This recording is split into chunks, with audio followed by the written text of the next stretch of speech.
Tu que estás assentado no trono,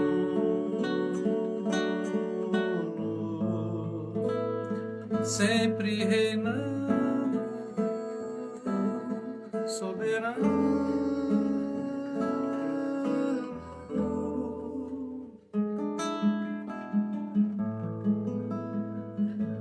Anjos cantando,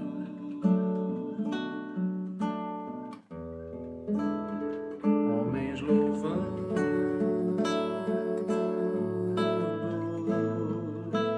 Deus reunido com seu povo.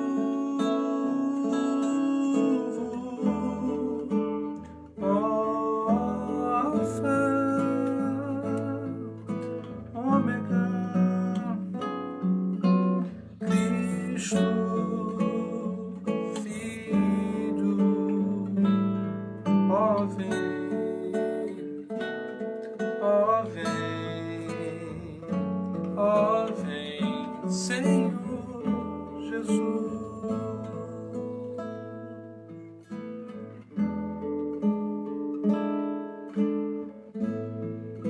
Ansioso espero a tua volta no grande dia em que tu virás. Então subiremos com Cristo, estaremos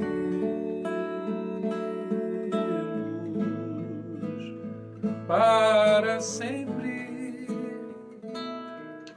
Aleluia. Maranata, Cristo, Filho, Mestre, ó vem,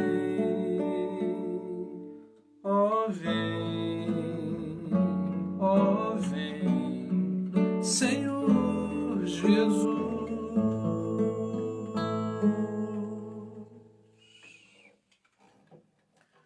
Bom dia, paz do Senhor Jesus.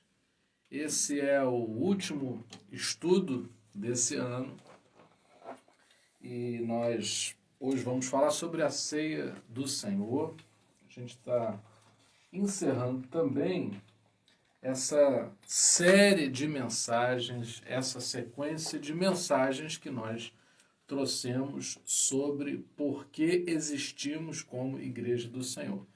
É óbvio que a gente não está encerrando o assunto, mas essa série de mensagens nós vamos ficar por aqui. Então, fazendo uma recapitulação bem rapidinho, nós citamos características de uma igreja bíblica, segundo o modelo da igreja primitiva, neotestamentária. Nós falamos sobre os grupos religiosos do tempo de Jesus, justamente para que a gente não entre pelo mesmo caminho que trouxe resistência à promoção do Evangelho a partir de Jesus. Nós falamos sobre João Batista e fizemos uma ponte entre João Batista e o papel da igreja.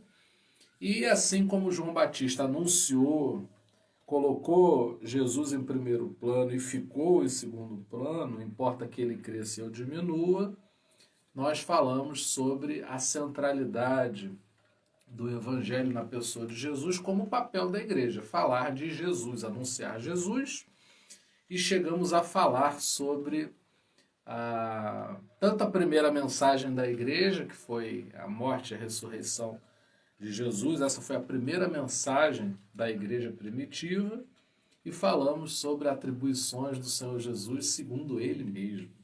Então, para a gente anunciar Jesus, a gente precisa saber o que é que Jesus pensa de si mesmo. E ele falou: eu sou a luz do mundo, eu sou o pão da vida, eu sou o caminho, a verdade e a vida, eu sou a ressurreição, não é?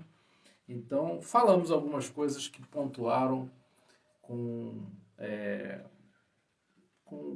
acho que de uma maneira razoável, sobre sermos igreja. Se a gente tiver em mente esses pontos que a gente destacou nesses 5 estudos rápidos bíblicos, não é? E mais hoje a ceia do Senhor, compreendo que a gente vai ter sempre uma referência bíblica sobre sermos igreja.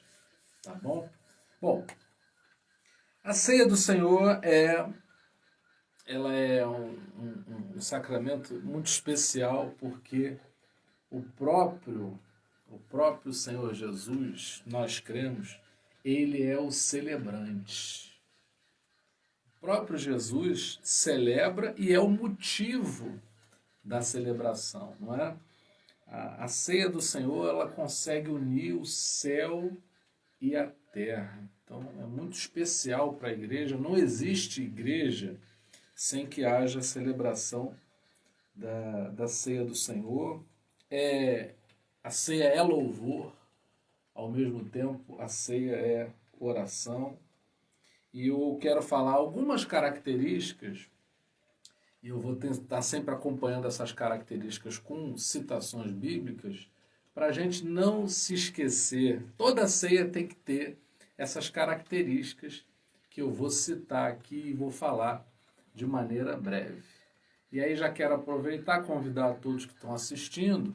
Às 20 horas nós vamos celebrar a ceia. Agora eu vou falar sobre a ceia e às 20 horas nós vamos fazer a ceia. Eu tenho uma maneira pessoal de celebrar a ceia, que é não fazer do culto um culto com a ceia, mas fazer do culto que vamos celebrar a ceia somente a ceia. Então, nós vamos, obviamente, cantar, falar alguma coisa, mas o objetivo único é a ceia. Porque o que acontece muitas vezes? A gente faz um culto enorme e aí no finalzinho, às pressas, a gente vai lá e celebra a ceia. Eu não gosto de fazer assim. Eu gosto de fazer a ceia. Então, ao invés de termos uma pregação, isso, aquilo, outro, e também a ceia, nós vamos fazer a ceia. Então, um convite. Acho que cai muito bem para nós que estivemos juntos aí esses meses todos. Não é? Alguns de vocês estiveram com a gente desde o princípio que a gente começou a fazer as transmissões, logo no início da pandemia. Assim que a gente parou de fazer reunião presencial, nós começamos a fazer essas transmissões, e acho de belíssimo tom que a gente encerre esse ano com uma ceia. Há algo a ser celebrado, sim, é motivo de louvor e é motivo de oração também, porque precisamos ser fortalecidos para o que vem e para o que nós estamos passando, que tem sido muito complicado. Então, sem desmerecer o sofrimento, sem desprezar, sem demonstrarmos indiferença com o sofrimento das pessoas, precisamos agradecer ao Senhor pela graça da sobrevivência. Tá? Eu estava comentando nesses dias de Natal, né? É uma bênção muito grande, meu irmão estava comentando isso, eu assino embaixo, né?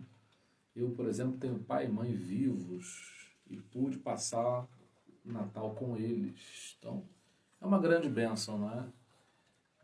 Se tratando de tudo que o mundo está vivendo, né? É uma grande bênção, sem dúvida. Bom, então eu vou dar várias características, eu vou acompanhar essas características com citações bíblicas, para que a gente não perca quais são as referências que a igreja tem que ter para celebrar a ceia do Senhor.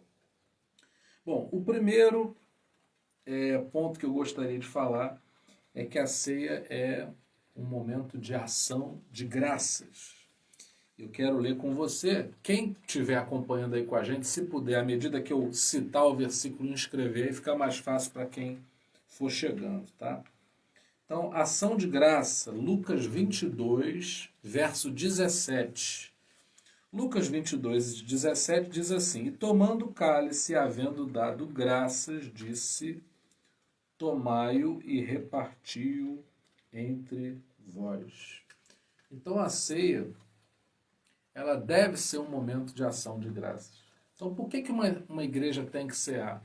Porque se a gente não tem ação de graças para render ao Senhor... Sérgio, obrigado, Karina. Karina é rápida no gatilho. Se a gente não tem ação de graças para render ao Senhor, isso demonstra que a gente não tem gratidão, que a gente não é capaz de enxergar os livramentos que o Senhor tem dado. Ontem mesmo eu voltava.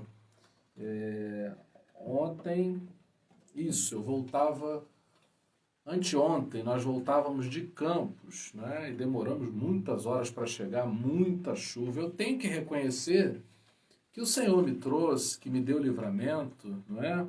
Poderíamos ter sofrido um acidente, poderia ter acontecido alguma coisa, e chegamos bem aqui. Então, a igreja, ela vez por outra, ela celebra a ceia como quem coleciona, como quem junta motivos de agradecimento para render ao Senhor. A gente precisa disso. Nós, como igreja do Senhor, precisamos nos juntar para agradecer. A gente tem que fazer disso algo que faça parte da nossa vida. Bom, calma aí. Eu peço, perdão, eu luto, eu me esforço, eu batalho, mas tem um dia que eu preciso me juntar com os meus irmãos e render graças ao Senhor. E na ceia a gente tem uma oportunidade de render ao Senhor essa celebração de ação de graças. Então, é isso. Havendo dado graças, é que o Senhor, ele celebrou ali a ceia. Bom, o segundo motivo, e aí eu quero acoplar nesse motivo aí um subitem também, é a ceia do Senhor como comunhão, e eu quero ler Lucas 22, verso 30.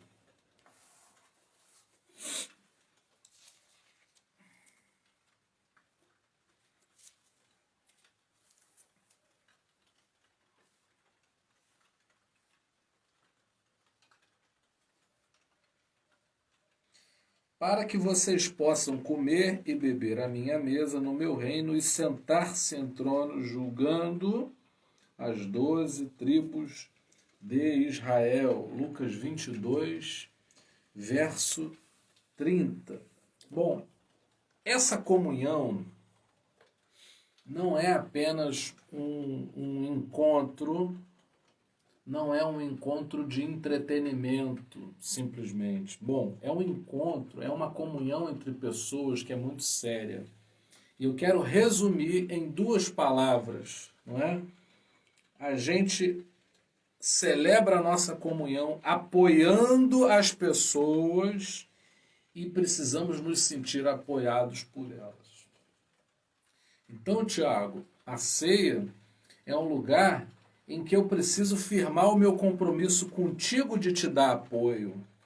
Karina, você precisa se sentir apoiada no corpo de Cristo, então a ceia deve celebrar uma comunhão que tem que ser verdadeira, que tem que expressar o nosso compromisso de apoiarmos e de sermos apoiados. Muita gente sai da igreja porque não se sente apoiada.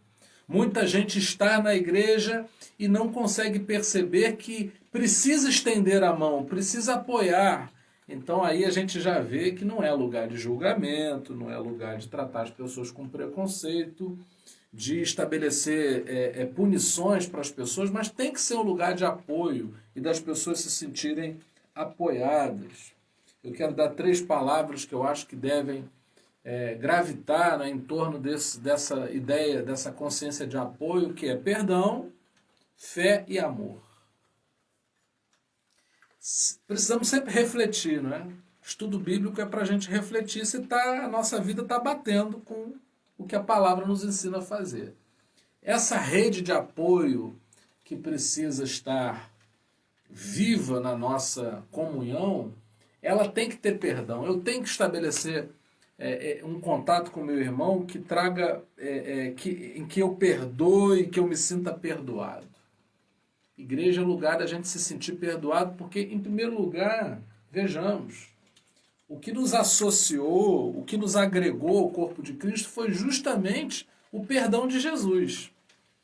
Então, Vânia, não é? Pastora Daniele, a Sandra, a igreja tem que ser um lugar facilitador da manifestação do perdão. As pessoas têm que se sentir perdoadas. Eu não posso, eu já fiz muito gabinete pastoral em que eu senti as pessoas se sentindo tremendamente culpadas e foi pesado estar ali com elas porque elas não compreenderam que o altar de Deus, a presença de Deus, é justamente para trazer perdão e conserto. A gente se resolve, a gente passa a fazer da maneira certa e a culpa não produz nada, não é? A culpa não produz absolutamente nada, mas essa comunhão ela é muito forte no amor, na fé. Eu me junto com o Marcelo Coyote e a gente aumenta a fé. Eu não estou com muita fé, ele também não, mas eu me junto com ele e na nossa comunhão nós somos fortalecidos ao nível de nossa fé em Jesus. E amor a gente não precisa nem falar e precisa falar sempre. Porque essa comunhão tem que gerar amor. Essa comunhão tem que me fazer me sentir amado. Às vezes a gente não se sente amado porque a vida machuca, são situações que nos afligem. Porém, no corpo de Cristo tem que haver uma comunhão em que a gente se sinta muito amado e que a gente também tenha esse espaço para amarmos as pessoas.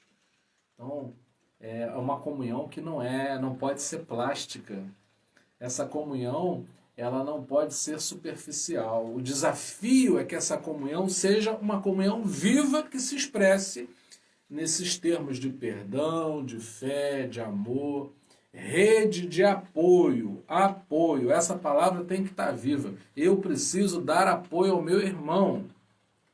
Eu preciso me sentir apoiado pelo meu irmão. E a ceia tem que ser a expressão máxima disso. A gente vai celebrar, a gente vai festejar o perdão que já está acontecendo, a fé que já está sendo manifesta, o amor que já está presente nas práticas dessa igreja. E um subitem, a ceia memorial, em que a gente celebra a vitória da vida e afirma, nessa comunhão também, Sandra, a gente afirma o nosso compromisso de solidariedade para estabelecimento da justiça de Deus. A gente não se fecha nas quatro paredes do espaço de reunião, mas a gente se amplia para além dessas quatro paredes, reafirmando o compromisso, Marcelo, de que vamos lutar pela justiça do reino de Deus. Vamos estabelecer justiça. Somos um reino de justiça. A gente não é um reino que é uma corte parasita, como nós tivemos no Brasil, na história do Brasil. Nós somos um reino, sim, a gente reina com Cristo, mas para promover a justiça. Então, a gente se junta, a gente está entre os irmãos, há comunhão entre nós, e ao nos olharmos nos olhos uns dos outros, reafirmamos o compromisso de estabelecermos a justiça de Deus sobre o mundo. E aí eu quero dar aí agora o terceiro tópico, não é? Que é a ceia como memorial. A ceia como memorial, quero te dar Lucas 22:19. Lucas 22:19 diz assim: tomou o pão, tendo dado graças, partiu e deu-lhes, dizendo: este é o meu corpo, qual por vós é dado, fazei isto em minha memória. Essa recordação, essa memória daquilo que Jesus fez, não é apenas uma celebração do que Jesus fez no tempo em que Jesus fez. Isso aqui é sobrenatural. É poderoso o que eu vou falar. Essa memória, ela fortalece em nós a consciência de um Jesus Cristo libertador para os enfrentamentos do nosso tempo. Isso é poderoso. Olha quantas coisas nós já falamos que expressamos, não é, através da ceia do Senhor. Esse memorial é como se Deus estivesse falando assim: Karina, assim como o Senhor Jesus fez no passado, trazendo libertação ao entregar sua vida, vocês, ao recordarem esse fato, vão trazer força para o momento atual, para o enfrentamento atual.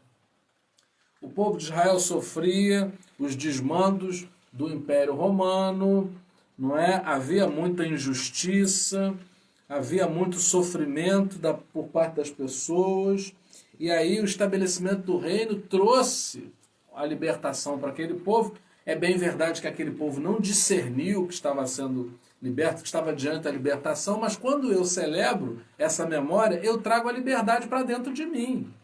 Ninguém pode me prender, porque eu já fui liberto em Cristo Jesus, e ao celebrar a ceia, ao trazer a recordação, a memória, aquilo que Jesus Cristo fez, nós somos fortalecidos. Eu sou fortalecido para os enfrentamentos do tempo presente.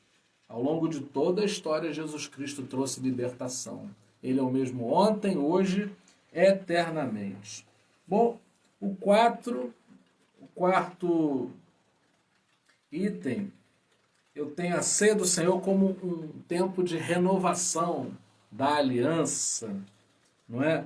Lucas 22, 20. Este cálice é a nova aliança no meu sangue que é derramado por vós. Mais uma vez, a expressão dessa renovação, dessa aliança renovada, ela não tem apenas assento naquilo que aconteceu no momento em que aconteceu, mas a ceia também traz renovo dessa aliança para a minha vida hoje.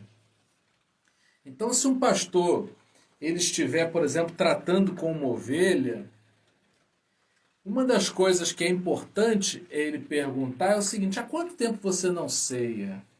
Não estou dizendo do ritual simplesmente, não é? Mas é nessa expressão de renovação.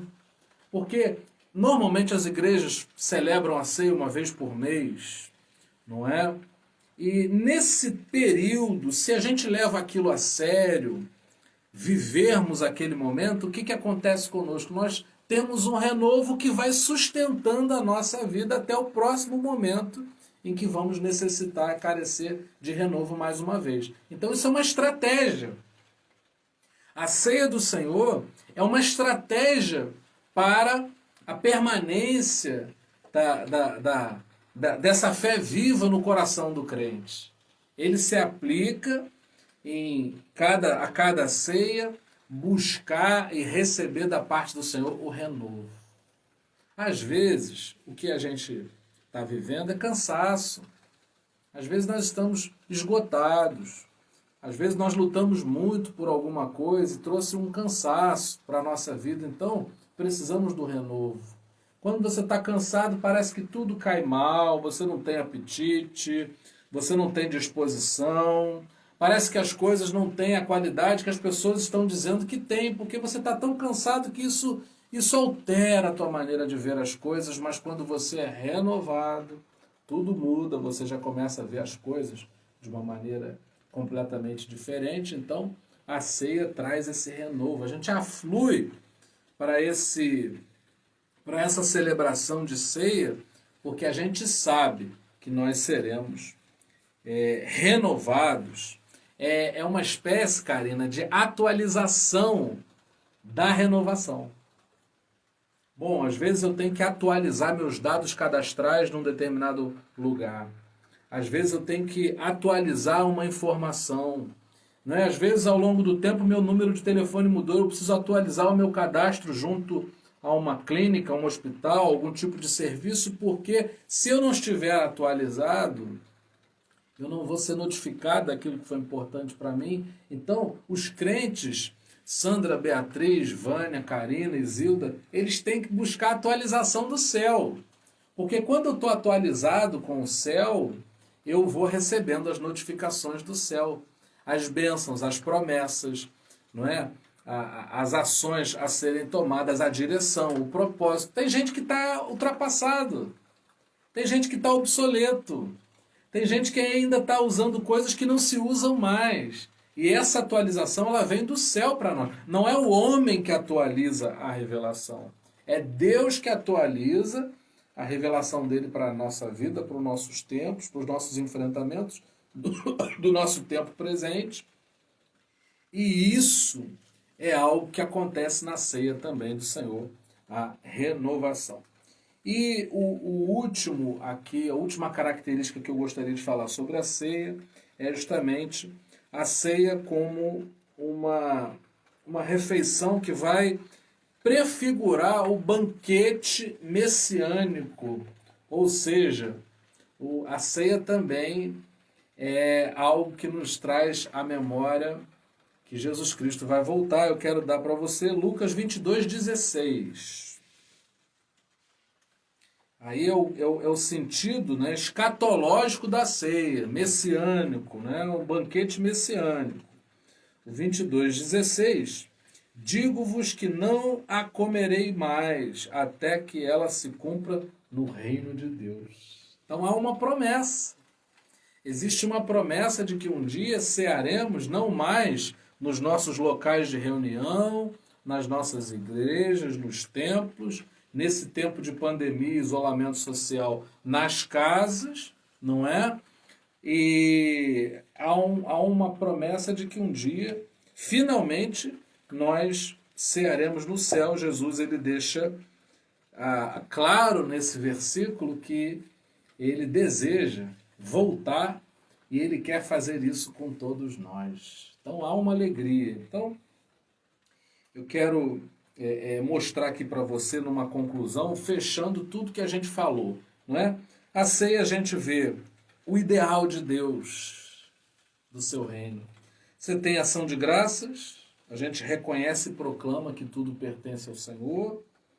A gente mantém viva a memória da libertação potencial sempre presente, ou seja, essa libertação ela não serviu apenas para um tempo do povo de Deus, mas serve para a minha vida hoje. A gente reafirma a nossa fé numa nova aliança que não vai se basear mais na lei, mas na graça de Jesus, ou seja, dá para todos nós sermos alcançados por essa aliança, que é selada no sangue de Jesus. A gente vive a comunhão do partir do pão, é rede de apoio, é fé, amor e perdão sendo expressados, reafirmamos o nosso compromisso de lutar pela manifestação do reino de Deus no mundo, a justiça do Senhor, e a gente segue em frente fortalecido para construir esse reino, para realizar esse reino, e a gente tem uma luta implícita na ceia também, para que esse pão partido, Isilda, Isabô, para que esse pão que é partido na ceia e todos recebem uma porção, possa também ser uma verdade no mundo. Que haja pão para todos. Haja satisfação de pão para todos. Que não falte o pão na mesa de absolutamente ninguém. Então, na ceia, a gente está dizendo o seguinte. A gente vai distribuir, ninguém vai ficar sem o pão. Eu já vi situações em que faltou o pão e o que a gente fez? A gente dividiu mais, a gente compartilhou mais, mas ninguém ficou sem. Cada um recebe uma porção. Ninguém recebe demais e ninguém recebe a menos. E à medida que a gente compartilha, sem deixar faltar para ninguém, com isso a gente está celebrando o ideal de Deus. Né? O ideal de Deus. O ideal de Deus é que não haja fome nem do pão físico, nem do pão espiritual. Bom, então, ação de graça, comunhão, é um memorial, renovação e a volta de Jesus. É isso que a gente vai fazer logo mais. E eu quis trazer esse estudo para nortear teu coração, para se preparar, para que haja ordenação na tua mente do que está em questão ali. É um gesto, há um ritual, o pão, né, o cálice, mas está tudo isso implícito, que Jesus vai voltar, que ele morreu, que precisamos estar em comunhão, compartilhando o pão, que precisamos nos aplicar à promoção de justiça em todo lugar, não é? E com toda certeza também a gente se reúne para agradecer. Eu particularmente disse isso ontem aqui em casa. Eu quero ter um tempo com você, que seja rápido, mas eu quero ter um tempo com você logo mais para agradecer. Agradecer. Vocês fizeram parte aí, os irmãos que têm acompanhado a gente, fizeram parte de meses difíceis da nossa vida, que vão ficar marcados. Eu já tenho algo no meu coração. Ano que vem vou procurar estar perto dessas pessoas que estiveram perto de mim num momento complicado, não é verdade? A pandemia ela deu uma lição muito grande para nós.